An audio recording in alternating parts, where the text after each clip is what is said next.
Magandang gabi sa ating lahat. Isa pong napakagandang pagkakataon para makapagbahagi ng kanyang mga salita ngayong gabi. At ang ating pong pag-aaralan ay nasa Hebreo 2:1-3. At nais ko po itong basahin. Kaya nga, dapat nating panghawakang mabuti ang mga katotohanang narinig natin upang hindi tayo maligaw. Ang salitang pinahayag ng mga anghel ay napatunayang totoo at ang bawat sumuway o lumabag dito ay tumanggap ng kaukulang parusa. Gayon din naman, hindi tayo makaiiwas sa parusa kapag hindi natin pinahalagahan ang kaligtasang ito na napakadakila. Ang Panginoon ang unang nagpahayag ng kaligtasang ito at ang mga nakarinig sa Kanya ang nagpatunay sa atin na ito'y totoo. Purihin ng Diyos sa pagkabasa ng Kanyang salita. Napakabuti po ng ating Panginoon sa ating lahat, mga mananampalataya na hindi nakukontento sa may kaalaman lamang sa salita ng Diyos. Bagkus, ang bawat isa po ay nagnanais na lalong mapag-aralan ang kanyang mga salita. At salamat sa Panginoon, dahil kinakailangan habang tayo ay magpagkakataong maunawaan ang mga sinasabi sa atin ng ating Panginoon, ay nalalaman natin na tayo ay mayroong obligasyon na ito ay sundin at gawin. Kaya naman ang sumulat ng Hebreo ay nagsasabi sa atin na may mga, hindi po lahat, may mga nag-iisip na baliwalain ang kanyang mga salita. At marahil napaka-busy lamang po ng mga taong iyan na ayaw magbigay ng panahon para sa mga salita ng Panginoon upang ito ay aralin. Nakakatuwa po kasi kung ang mga anghel ay nagpahayag na merong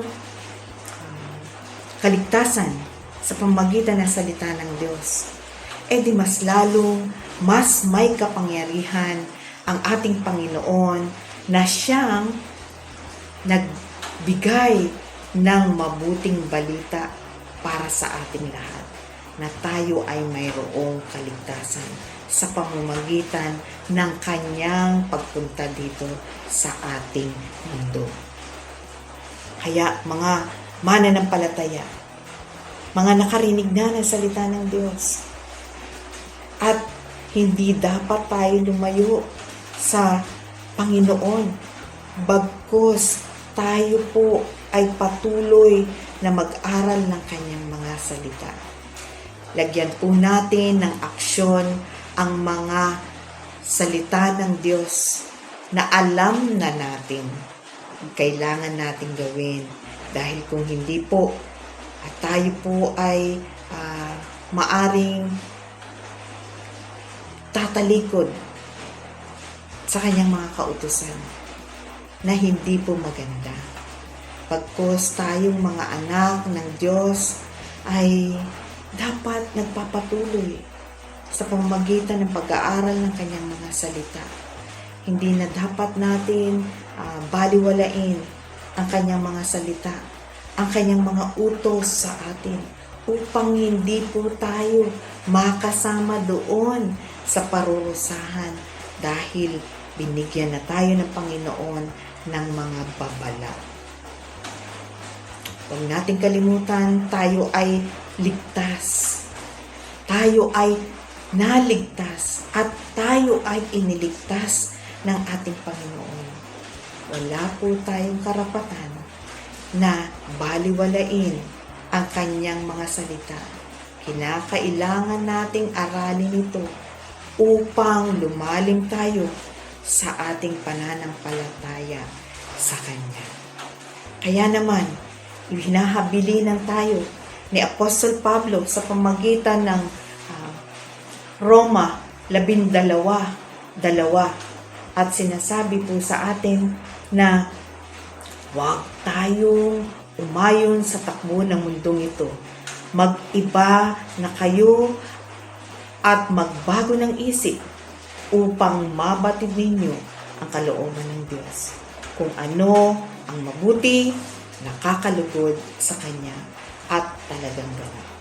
Sinasabi din niya sa Colosas 3:10, at magbihis na ng bagong pagkatao. Patuloy itong nagbabago ayon sa larawan ng Diyos na lumikha sa inyo upang maging ganap ang inyong kaalaman tungkol sa Kanya. Huwag po natin kalimutan, sundin po natin ang mga salita ng Diyos. Dahil ito ang nagbigay sa atin ng kaligtasan at kailangan nating ipamuhay. Mapagpalang gabi po sa ating lahat. Purihin ang Diyos.